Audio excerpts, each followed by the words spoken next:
कक्षा 10 सामाजिक विज्ञान इकाई 3 लोकतांत्रिक राजनीति। लोकतांत्रिक राजनीति का आखिरी अध्याय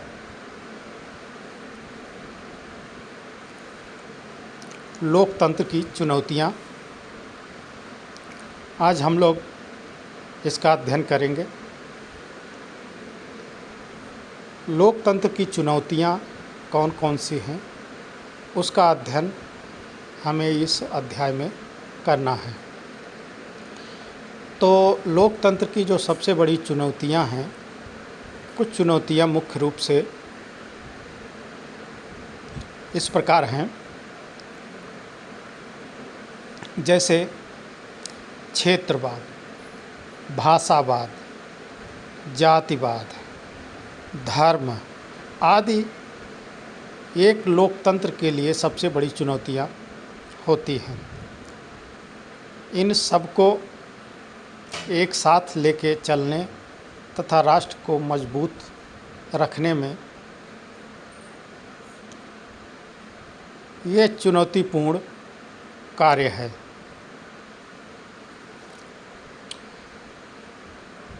तो लोकतंत्र में हमें देखने को मिलता है कि कहीं कहीं परिभाषा को लेकर के मतभेद होते हैं, कहीं जाति को लेकर मतभेद होते हैं, कहीं क्षेत्र को लेकर मतभेद होते हैं और कहीं धर्म को लेकर मतभेद होते हैं।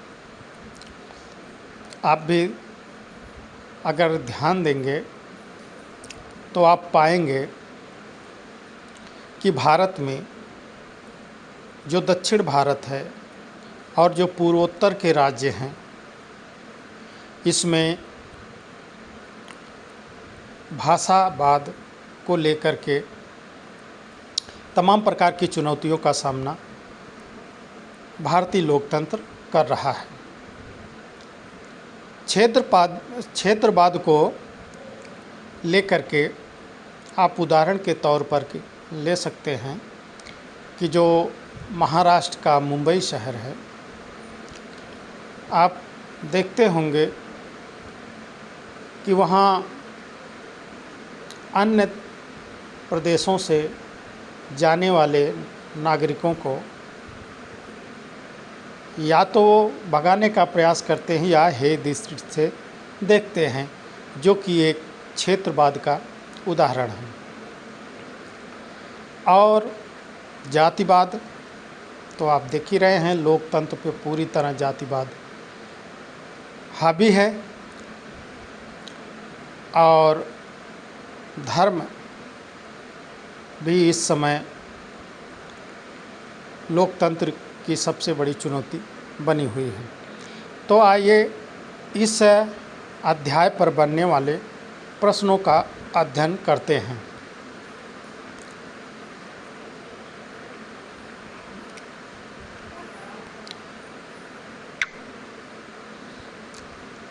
तो हम इसके प्रश्नों का अध्ययन करना प्रारंभ करते हैं। पहला प्रश्न है, लोकतंत्र की स्थापना की चुनौती से क्या आशय है? तो लोकतंत्र के स्थापना की चुनौती से आशय है लोकतांत्रिक शासन को उखाड़ना।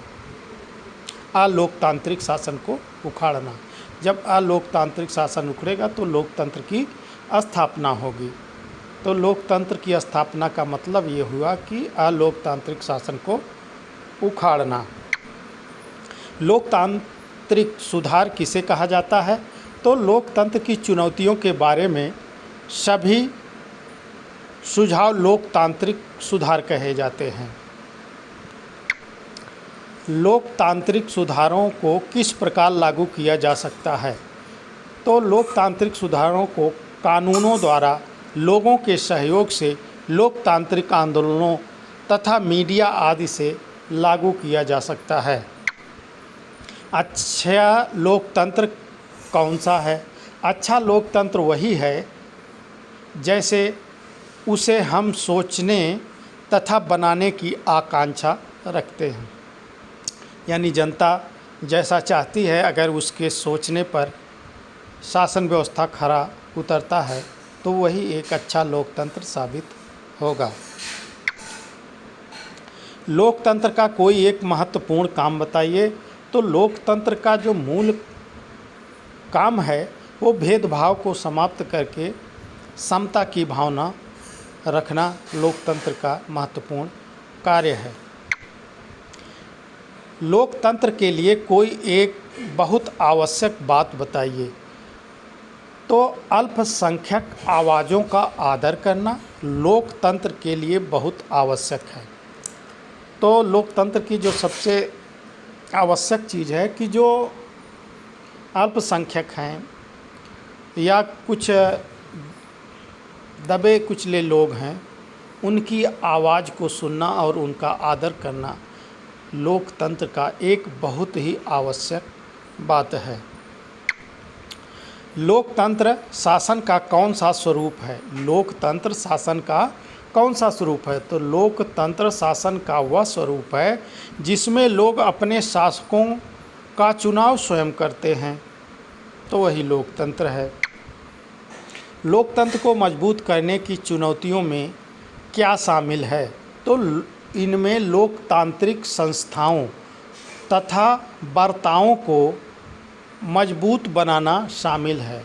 लोकतंत्र को यदि मजबूत बनाना है तो जो लोकतांत्रिक संस्थाएं हैं और उनके कार्य हैं उसको मजबूत बनाना पड़ेगा। अगर किसी मुश्किल के भीतर ऐसी यानी चुनौती से क्या आशय है, मतलब चुनौती होती क्या है? अगर किसी मुश्किल के भीतर ऐसी संभावना है कि उस मुश्किल से छुटकारा मिल सके तो उसे हम चुनौती कहते हैं। चुनौती का मतलब होता है कि कोई ऐसी मुश्किल हो जिसका हम छुटकारा यानी उसका निवारण कर सकते हैं, तो वो हमारे लिए चुनौती होती है। विस्तार की चुनौती से क्या अभिप्राय है? विस्तार की चुनौती से अभिप्राय है लोकतांत्रिक शासन के मूल सिद्धांतों को राष्ट्र के सभी क्षेत्रों, सामाजिक समूहों तथा संस्थाओं में लागू करना। उसका अगर लोकतंत्र का आप विस्तार चाहते हैं, यानी लोकतंत्र का विस्तार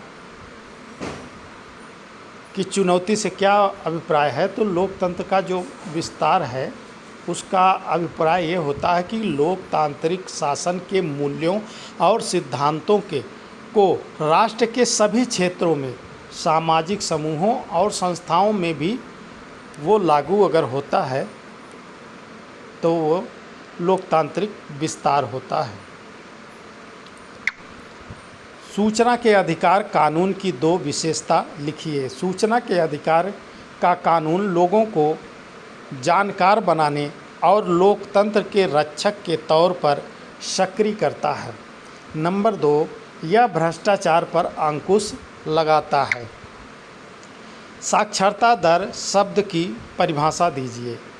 तो 7 वर्ष और उससे अधिक आयु के लोगों में साक्षर जनता का अनुपात साक्षरता दर कहलाता है। तो साक्षरता दर का मतलब है कि किसी देश में कितने लोग साक्षर हैं, उसी को साक्षरता दर कहते हैं। लेकिन टोटल जनसंख्या में 7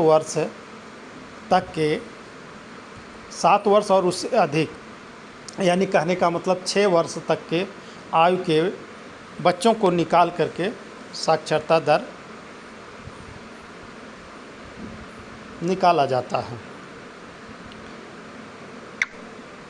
सबसे बढ़िया कानून कौन से होते हैं? सबसे बढ़िया कानून वे होते हैं जो लोगों को लोकतांत्रिक सुधार की ताकत देते हैं, जैसे सूचना का अधिकार कानून। ये जो है लोकतंत्र में सुधार लाने के लिए एक बहुत बढ़िया कानून है। किस प्रकार के कानूनों की सफल होने की संभावना अधिक होती है? राजनीतिक कार्यकर्ताओं को अच्छे काम करने के लिए बढ़ावा देने वाले या लाभ पहुंचाने वाले कानूनों के सफल होने की संभावना ज़्यादा होती है। कौन से कानून? राजनीतिक कार्यकर्ताओं को अच्छे काम करने के लिए बढ़ावा देने वाले या लाभ पहुंचाने वाले जो कानून होते हैं वो ज़्यादा सफल होते हैं। राजनीतिक सुधारों का काम किसके द्वारा ही हो सकता है? तो राजनीतिक सुधारों का काम मुख्यतः राजनीतिक कार्यकर्ता, दल, आंदोलन, राजनीतिक रूप से सचेत नागरिकों के द्वारा ही हो सकता है। सुधारों के मामले में कानून की भूमिका को बताइए। सावधानी से बनाए गए कानून गलत राजनीतिक आचरणों को हतोत्साहित और अच्छे काम को प्रोत्साहित करेंगे। शासन के एक प्रकार के रूप में किस प्रकार के शासन को कोई चुनौती नहीं है? तो शासन के एक रूप में लोकतांत्रिक शासन को कोई गंभीर चुनौती नहीं है और न कोई दूसरी शासन प्रणाली इसकी प्रतिद्वंदी है। वर्तमान में भारतीय लोकतंत्र को किस चुनौतियों का सामना करना पड़ रहा है? तो वर्तमान में भारतीय लोकतंत्र को कई चुनौतियों का सामना करना पड़ रहा है। इसमें प्रमुख है जातिवाद, सांप्रदायिकता, राजनीति का अपराधीकरण, क्षेत्रवाद आदि हैं। क्षेत्रीयतावाद की भावना को दूर करने के कोई 2 उपाय बताइए। तो उसका उपाय है देश के सभी क्षेत्रों का आर्थिक विकास किया जाए, क्षेत्रीयवाद की भावना के विरुद्ध लोगों को शिक्षित किया जाए। अगर देश के सभी क्षेत्र जो है अगर आर्थिक रूप से विकसित होंगे तो एक क्षेत्र का व्यक्ति दूसरे क्षेत्र में नहीं जाएगा। और ये भी लोगों में भावना जगाना चाहिए कि क्षेत्रीयवाद जो है देश के लिए खतरनाक है। तो जब लोग शिक्षित हो जाएंगे तो इस भावना को निकाल देंगे और क्षेत्रवाद खत्म हो जाएगा। लोकतंत्र को मजबूत करने की चुनौती से क्या आशय है? लोकतंत्र को मजबूत करने की चुनौती से आशय लोकतांत्रिक संस्थाओं और लोकतांत्रिक व्यवहारों को मजबूत करने से है। जब लोकतांत्रिक संस्था और लोकतांत्रिक व्यवहार मजबूत होंगे तो लोकतंत्र भी मजबूत होगा। राजनैतिक सुधार से क्या आशय है? लोकतंत्र की विभिन्न चुनौतियों के बारे में सभी सुझाव या प्रस्ताव राजनीतिक सुधार या लोकतांत्रिक सुधार कहे जाते हैं। तो राजनैतिक सुधार का क्या मतलब है या क्या आशय है? तो उसका मतलब है लोकतंत्र की जो विभिन्न प्रकार की चुनौतियां हैं उसके बारे में सुझाव, प्रस्ताव, राजनीतिक सुधार या लोकतांत्रिक सुधार उसे कहे जा सकते हैं।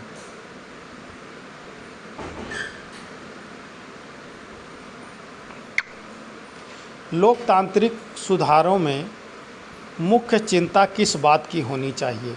तो आम नागरिकों की राजनीतिक भागीदारी के स्तर और गुणवत्ता में सुधार हो। जब आम नागरिक की राजनीतिक भागीदारी का जो स्तर है उसकी गुणवत्ता में सुधार हो तो लोकतांत्रिक सुधार की यही मुख्य चिंता होनी चाहिए।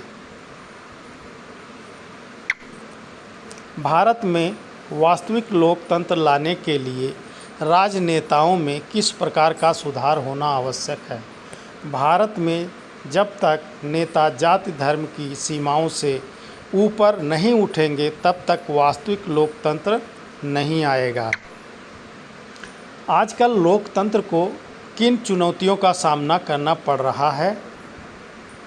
तो आजकल लोकतंत्र को निम्नलिखित 3 प्रकार की चुनौतियों का सामना करना पड़ रहा है।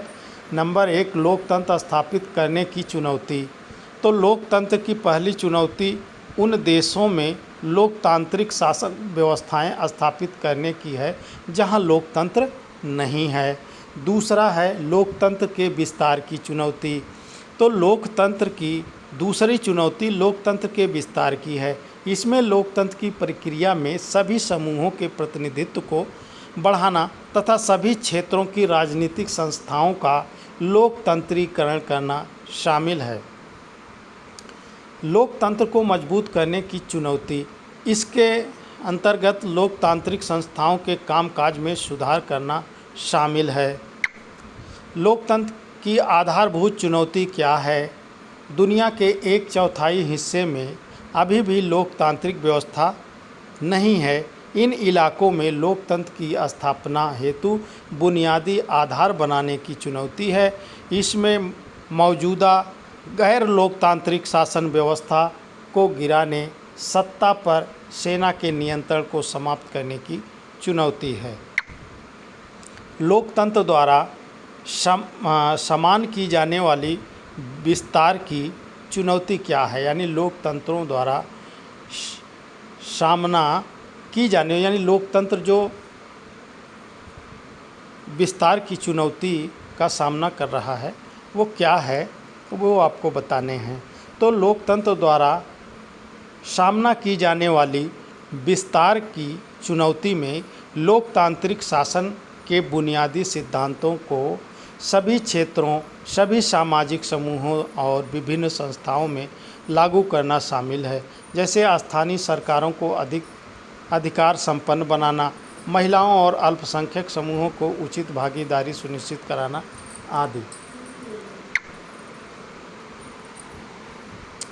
लोकतंत्र की परिभाषा दीजिए। वर्तमान में इसको पुनः परिभाषित करने की आवश्यकता बताइए।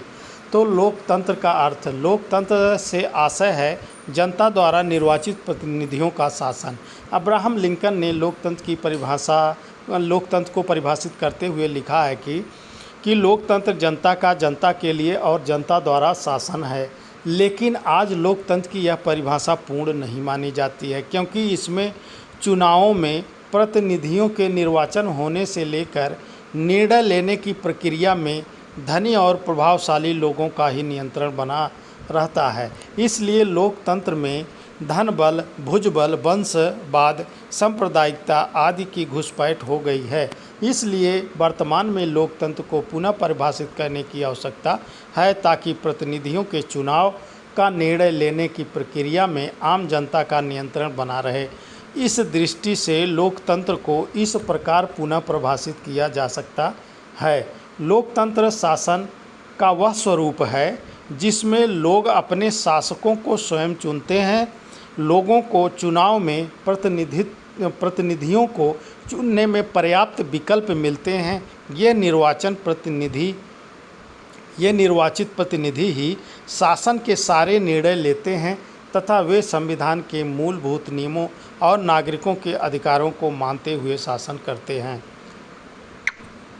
लोकतंत्र को किस प्रकार राजनीतिक तौर पर सुधारा जा सकता है? तो लोकतंत्र को राजनीतिक तौर पर सुधारने के लिए कोई विशेष नियम नहीं है, परंतु मार्गदर्शक नियम हैं जिनको राजनीतिक सुधार करते समय ध्यान में रखना चाहिए। यथा जैसे कानूनों के निर्माण। कानून बनाते समय निम्न बातों का ध्यान रखना चाहिए। इसमें पहला नियम है, कानूनों में बदलाव लाने में राजनीतिक कार्यकर्ता, राजनीतिक दल, राजनीतिक आंदोलन और राजनीतिक रूप सचेत नागरिकों का योगदान होना चाहिए। दूसरा है, राजनीतिक कार्यकर्ताओं को अच्छे काम करने के लिए बढ़ावा देने वाले तथा लाभ पहुंचाने वाले कानूनों के सफल होने की ज़्यादा संभावना होती है। नंबर 3, सबसे बढ़िया कानून वे होते हैं जो लोगों को लोकतांत्रिक सुधार करने की ताकत देते हैं, जैसे सूचना का अधिकार। राजनीतिक दलों में सुधार। राजनीतिक दलों में आंतरिक लोकतंत्र की स्थापना की जाए। और नंबर 3 है, राजनीतिक सुधारों को लागू करने की उचित व्यवस्था। तो राजनीतिक सुधारों के प्रस्तावों में अच्छे समाधान होने के साथ साथ उन्हें लागू करने वाली मशीनरी में भी सुधार करना आवश्यक है। विश्व में लोकतंत्र की 2 चुनौतियां और उनके समाधान बताइए। तो लोकतंत्र के विस्तार की चुनौती। आजकल विश्व में लोकतंत्र के विस्तार की चुनौती का सामना करना पड़ रहा है। इसमें लोकतांत्रिक शासन के बुनियादी सिद्धांतों को सभी क्षेत्रों, सभी सामाजिक समूहों और विभिन्न संस्थाओं में लागू करना शामिल है। विस्तार की चुनौती का समाधान। लोकतंत्र के विस्तार की चुनौतियों का समाधान करने के लिए यह आवश्यक है कि स्थानीय सरकारों को अधिक अधिकार संपन्न बनाया जाए। नंबर 2, संघ की सभी इकाइयों के लिए संघ के सिद्धांतों को व्यवहारिक स्तर पर लागू किया जाए तथा स्त्रियों, अल्पसंख्यकों एवं पिछड़े वर्गों को निर्णय लेने की प्रक्रिया में शामिल किया जाए। नंबर 2 है लोकतंत्र को मजबूत करने की चुनौती। आज लोकतांत्रिक शासनों में लोकतंत्र को मजबूत करने की चुनौती का सामना करना पड़ रहा है। इसके अंतर्गत लोकतांत्रिक संस्थाओं और व्यवहारों को मजबूत करने की चुनौती है। अब समाधान क्या है इसका? लोकतांत्रिक संस्थाओं और लोकतांत्रिक व्यवहारों को मजबूत करने की चुनौती का समाधान करने के लिए हमें लोकतांत्रिक संस्थाओं की कार्य पद्धति को इस तरह सुधारा जाना चाहिए कि लोगों की भागीदारी और नियंत्रण में वृद्धि हो। इसके लिए आवश्यक है कि निर्णय लेने की प्रक्रिया पर अमीर और प्रभावशाली लोगों के नियंत्रण को कम किया जाए। तो ये इसका समाधान यही है कि जो हमारी लोकतांत्रिक संस्थाएं हैं वो जो है अपनी कार्य पद्धति में सुधार लाएं और उसमें लोगों की भागीदारी की वृद्धि करें तथा उचित निर्णय लें। ऐसा न हो कि शासन पर अमीर लोगों का प्रभाव बना रहे। तो अमीर लोगों के प्रभाव को नियंत्रित करके हम लोकतंत्र की चुनौतियों का सामना कर सकते हैं। इसका समाधान हो सकता है। 21वीं सदी के भारतीय लोकतंत्र को सफल बनाने हेतु सुझाव दीजिए। तो अब सुझाव बताना है। तो 21वीं सदी के भारतीय लोकतंत्र को सफल बनाने हेतु निम्नलिखित सुझाव दिए जा सकते हैं। जैसे नंबर 1, भारतीय लोकतंत्र को सफल बनाने के लिए आवश्यक है कि स्थानीय सरकारों को अधिक अधिकार संपन्न बनाया जाए। नंबर 2, संघ की सभी इकाइयों के लिए संघ के सिद्धांतों को व्यवहारिक बनाया जाए। नंबर 3, स्त्रियों, अल्पसंख्यकों तथा पिछड़े वर्गों को निर्णय लेने की प्रक्रिया में शामिल किया जाए, अर्थात लोकसभा तथा विधानसभा में स्त्रियों के 1/3 आरक्षण प्रदान किए जाएं। भारत के लोकतांत्रिक संस्थाओं की कार्य पद्धति को इस तरह सुधारा जाना चाहिए कि लोगों की भागीदारी तथा नियंत्रण में वृद्धि हो तथा निर्णय लेने की प्रक्रिया पर अमीर और प्रभावशाली लोगों के नियंत्रण को कम किया जाए। राजनीतिक दलों में आंतरिक लोकतंत्र की स्थापना की जाए। अक्सर देखा गया है कि राजनीतिक दलों में कुछ लोगों का ही दबदबा होता है जो कि लोकतांत्रिक नहीं है। ऐसा नहीं होना चाहिए। लोकतंत्र की विशेषताओं का वर्णन कीजिए। तो लोकतंत्र की जो विशेषताएं हैं वो इस प्रकार हैं या निम्नलिखित हैं। नंबर 1, जनता का शासन। लोकतंत्र जनता का शासन है जिसमें जनता देश का शासन चलाने के लिए सार्वभौमिक वैश्विक मताधिकार के आधार पर अपने प्रतिनिधियों को चुनती है। नंबर 2, संविधान। प्रत्येक लोकतंत्र में एक औपचारिक संविधान होता है जिससे समाज के सभी हिस्सों के प्रतिनिधियों द्वारा बनाया जाता है। इस संविधान के नियमों के आधार पर ही सरकार का गठन होता है तथा सरकार अपनी शक्तियां इससे ग्रहण करती हैं। नंबर 3, नियतकालीन, निष्पक्ष तथा स्वतंत्र चुनाव। तो लोकतंत्र में एक निश्चित समय के बाद चुनाव कराए जाते हैं। ये चुनाव निष्पक्ष और स्वतंत्र होते हैं। नंबर 4, मूल अधिकार। प्रत्येक लोकतंत्र में नागरिकों को कुछ मूल अधिकार प्रदान किए जाते हैं। नंबर 5, सामाजिक और धार्मिक समानता। लोकतंत्र में कानून निर्माण में अल्पसंख्यकों तथा विविध सामाजिक समूहों की आवश्यकताओं तथा गरिमा को ध्यान में रखा जाता है। उनके हितों की उपेक्षा नहीं की जाती है। जाति, धर्म, लिंग, वंश आदि के आधार पर किसी व्यक्ति के साथ कोई भेदभाव नहीं किया जाता है। तो इस प्रकार हम लोगों ने आज